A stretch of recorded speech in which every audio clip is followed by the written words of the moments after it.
change of plans. So now they I have to rehook and park on the over there, because I told them the machine was dirty. I said it needs washing. Who's gonna wash it? And at first when I talked to this guy inside, he says, oh, we don't have any facility here to wash it. And then the manager came out. He says they got an email, because I took pictures of the tracks and I emailed it to the broker. I said you guys ever shipped stuff to Canada? And he says, yeah. I said, okay, here's pictures. So in this condition it cannot go across the border. Like I'm tired of saying this like all the time, but anyway, so I said, I'm not paying my own money, you have to arrange it, right?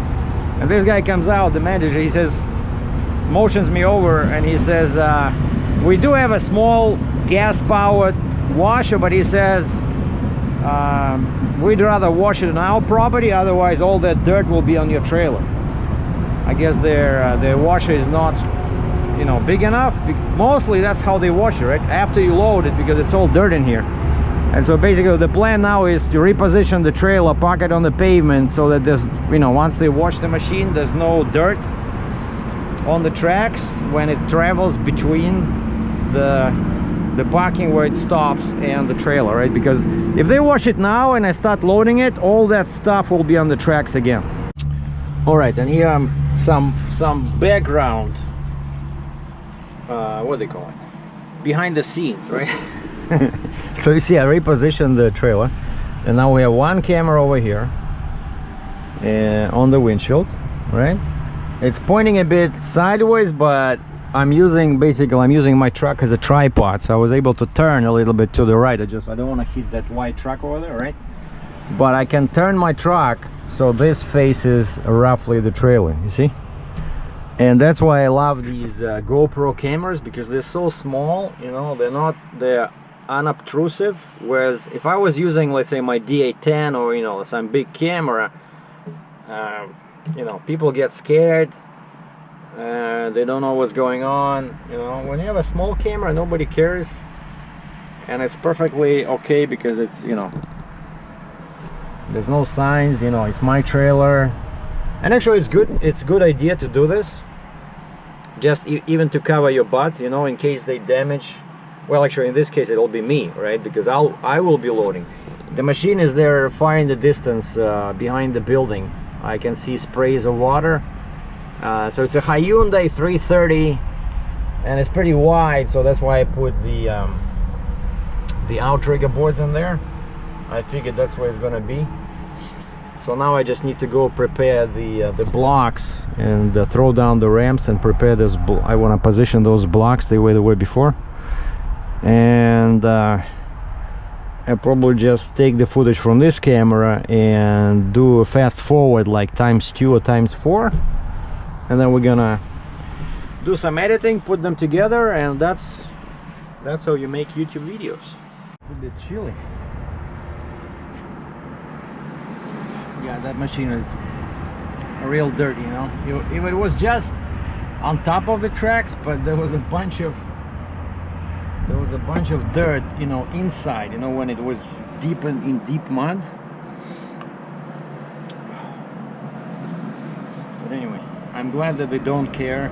Like, you know, lots of places they don't like it when you load on pavement. They actually make you go on the dirt part of their lot. But these guys, they say, hey, that's how, you know, the manager says, that's how most guys load. You know, he showed me. But, you know, I tried to back in there, but, you know, I'm so long, and he says, oh, guys like you with such a long trailer, they load here all the time. You know, like, of course. But basically what helped me is that now I moved this machine over here, right? It was sitting to my left, and so I was able, instead of going in that part where my trailer sits now, I was able to go here and then go that way, right? So this, because the machine is gone now, and it's pretty solid ground in here. But what I wanted to mention, since you guys like tracking my route, I just wanted to say that I just finally got the PA permit. So I emailed everything like at 6 o'clock yesterday, Eastern time, which was like 5 Central. And I don't know when. I know they show up at work at 7 in Iowa, my permit service company. And I asked him yesterday, he said no, pending. I asked him this morning, pending. And I really start to hate that word, pending. And then she says, pending, and 5 minutes later I see a new email, like no words as usual, just an attachment. No, I think there was something in the title, subject line, PA permit. Beautiful, see? You got it. I'm gonna print it out on my printer. Move begins, so always check the time. So January 3rd, so effective to January 9th. Okay.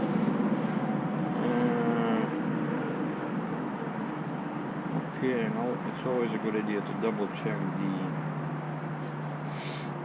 Okay, at least I see my name, Sergei DRATCHEV. That's always good, but it's always good to double check the plate. Yeah, the plate is right. Just like I requested. 8 axles. The permit is $262.12. That's the government fee in US dollars, and it's 200 miles. So it's more than, it's like $1.25, $1.25 per mile, because it's usually they charge you a lot of money when it's heavy. But anyway, just wanted to mention the route. I'm in Bristol, Pennsylvania, just basically at the junction of I-276 and I-95, and I need to get north towards Canada.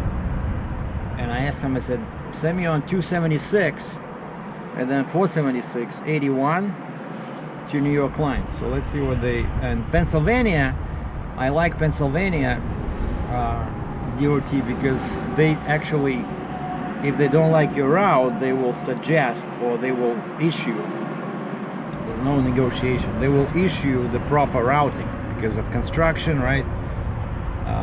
New York is one of those crazy states where they just deny your request and you have to figure out why, you know, and change the route. But Pennsylvania is good.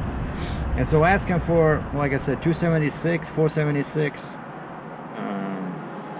81, and they approved me for Highway 413. Okay, yeah, that's this one over there, kind of like the road I took to get to here. 413 north. Oh, they're sending me north. So north on 413 for 9 miles, and then go west on 332 for 9 miles, and then jump on 132 west for 4 miles, and then jump on 611. Okay. It's gonna be a long trip, and then 611 north for 5 miles, and then 202 south for 8 miles, and then 309 north for 33 miles, and then 78 west and 309 north for 42 miles. Jeez. 424 west for 1 mile, and then 81 for 90 miles. Okay, so out of this 200 miles, 90 miles is on the freeway, 81. The rest is on local roads.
you're wondering, that's the brakes, service brakes. That's electric lights,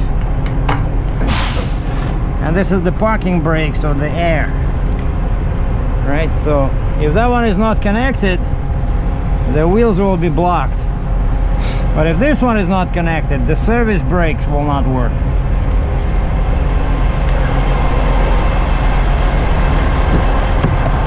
Alright, so now we can turn off the PTO, lift the suspension, see if there's any tension between the truck and the trailer. And now we're gonna rev it up a little bit so that because I had all air was out on the trailer.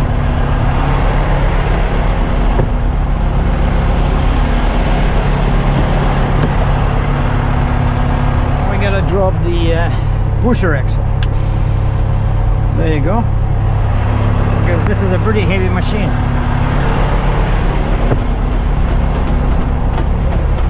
And one issue I ran into with this one is that I think it has an oversized either the bucket or the boom.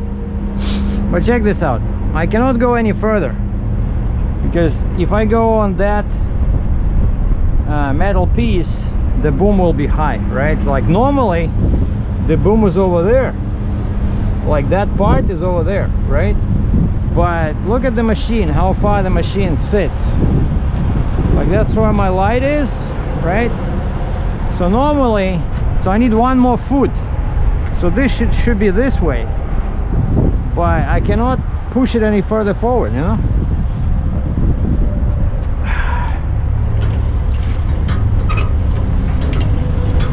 So now I'm gonna have a bit more weight on the truck than on the trailer.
Driving, and I spent half an hour putting in all these turn points into my GPS, and because I did not click start at the end, you know, the tablet went to sleep, and when I came back ready to drive, everything disappeared. So now I'm just gonna do one by one. So now I put in my next turn is 332, from 413 to 332. This is 413.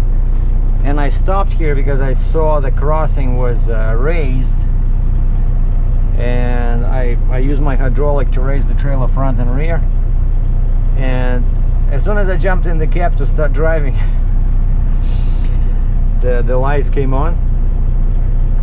So now we're gonna watch a massive train. 1, 2, 3. What is this? 1, 2, 3.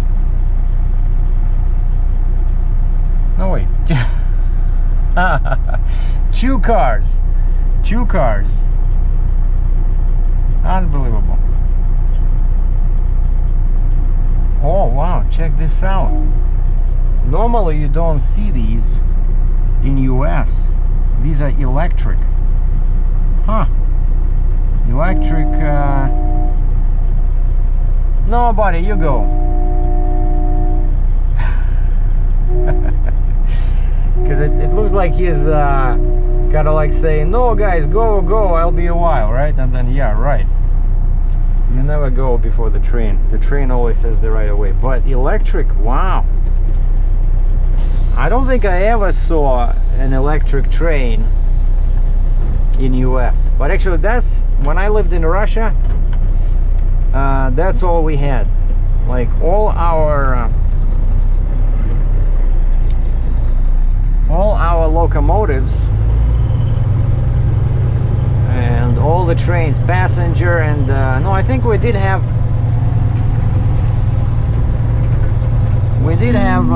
regular locomotives, like diesel ones.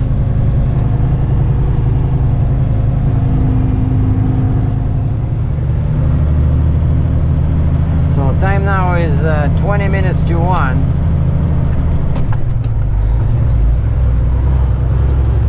The goal for today is simple: make it to the freeway.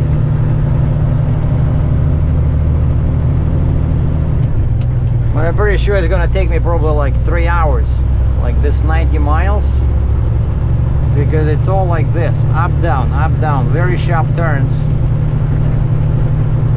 I don't know why I told them I was 13.6, right? Like, what's the big deal?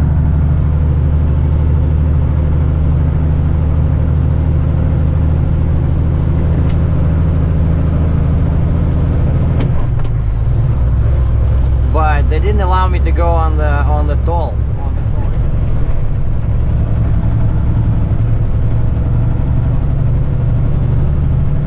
Oh wow, look at this.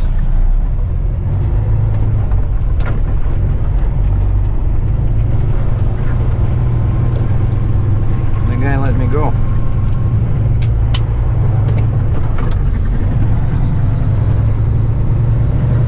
Yeah, very narrow bridge.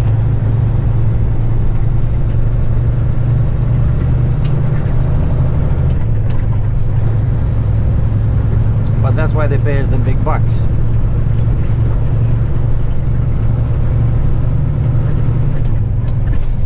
Yeah, one guy was left a comment about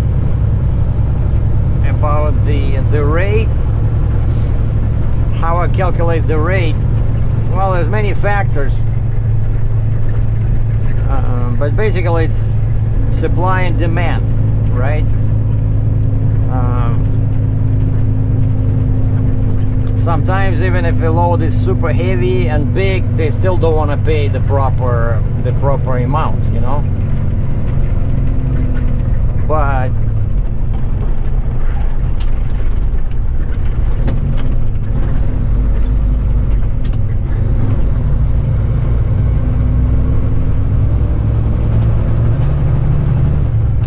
usually, so it's not the miles, it's the weight. You look at the weight.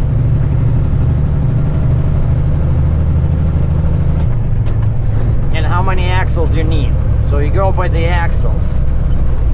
And then when you look at the axles, you know what the rate per mile should be.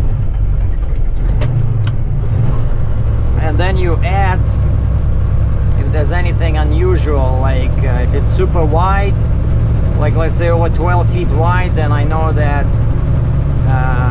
some places I will need an escort, and because of that, you know, I say, hey.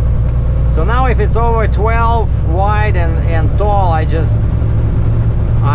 asking them to pay for the permits. You know, like I can order them, but then you compensate me because it can be unpredictable. But so yeah, I start with axles, how many axles I need by the weight, then I add any extra cents per mile or dollar per mile, whatever, based on the dimensions. And then I look at the miles. But then I look also what's gonna happen at the end. Like, what are my chances of finding a load? And again, remember that I'm Canadian, so I have much less freight than American guys, because I have to find a load going back to Canada. And so let's say I know if I go to, I don't know, Wyoming, you know, somewhere like in the middle of nowhere, I know there won't be any loads out of there. So then I add those miles, I take them into the equation, you know. All right, and I turned on 132 west. The turn was okay, very wide. That 332 was a bit narrow. And I was thinking about this, that when I turned on 132 west, somehow I had this picture in my head that I can stop on the shoulder and do a load check, because it's been 1 hour. You know the rule, 50 miles or 1 hour, whichever comes first. After you start driving, you have to check your load, check your chains, binders, see if there's any wheels missing on the on the trailer. And so I turn, you see that in the mirror, you see that intersection in the back where the lights are red now? So that's where I turned. This was 332. So now it's gonna be easier, because now I'm following, I'm not going like that. Basically, you see, I have to go, I turn here. Yeah, so I have to go like this, 132, 611, and then 202. See, so I have to go like this. And then from 202, I turn on 309. So basically that's what I did. I put in as my destination my turn on 309. And then I stay on 309 for 32 miles, pretty much all the way to 78. So basically from here on it's gonna be much easier. Oh, and one cool thing is it's all shopping area, right? And I was looking to see if there's any coffee shops, and then I look at this, it says Metro Diner, breakfast, lunch, dinner.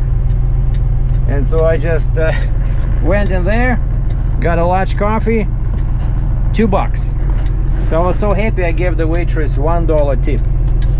So now she's happy, I'm happy, she's happy, everybody's happy. One big happy family. All right, now we can go.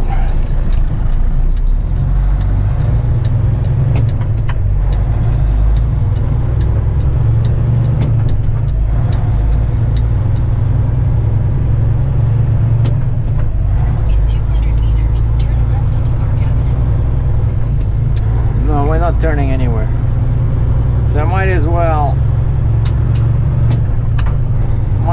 turn off my audio on this stupid thing, because now it's gonna send me where I don't want to go.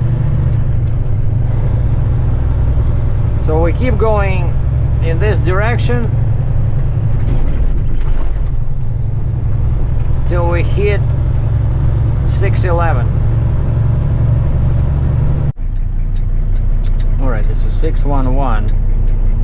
I like how they strategically position those poles, and they're useless, like there's nothing on them, right?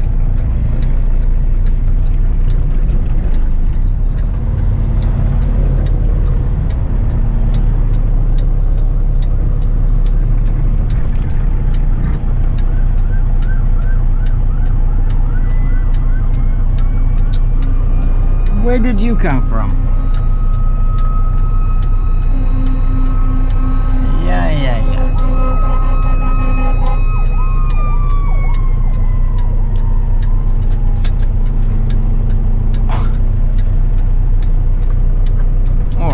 Green arrow for those guys, so we can go.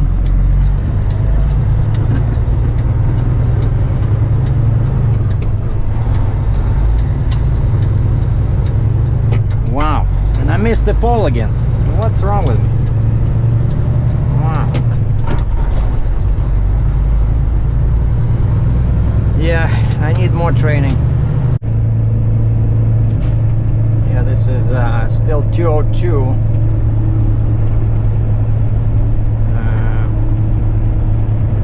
I'm coming up to my turn. I thought this would be a freeway. No.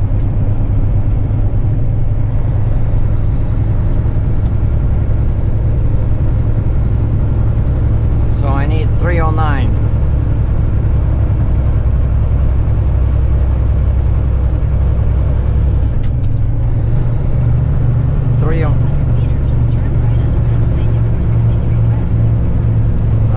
Do that, lady. I gotta stay on 202 till I reach 309.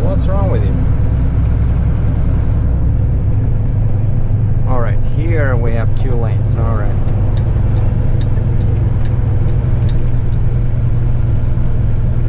Oh, see, getting. Next right onto Pennsylvania 463 West.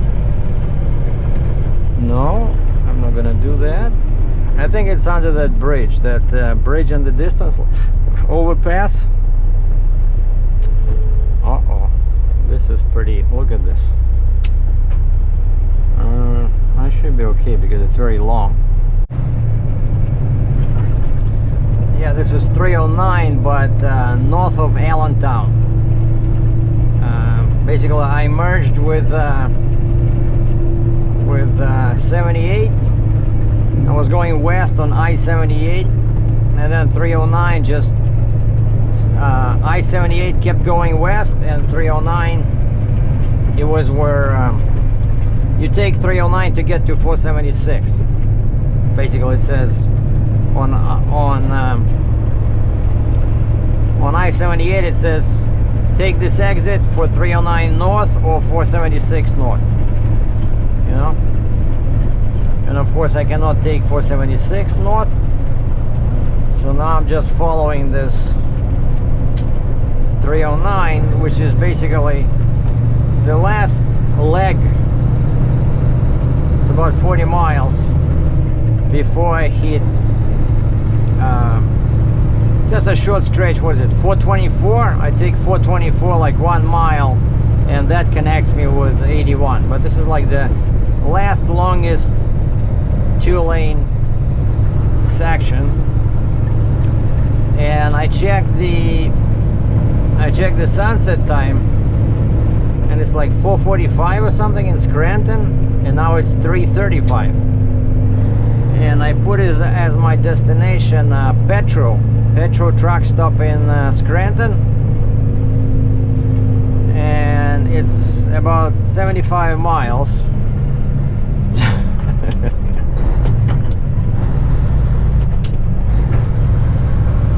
So I know I cannot make that in 1 hour. So I will have to find a different track stop for the night.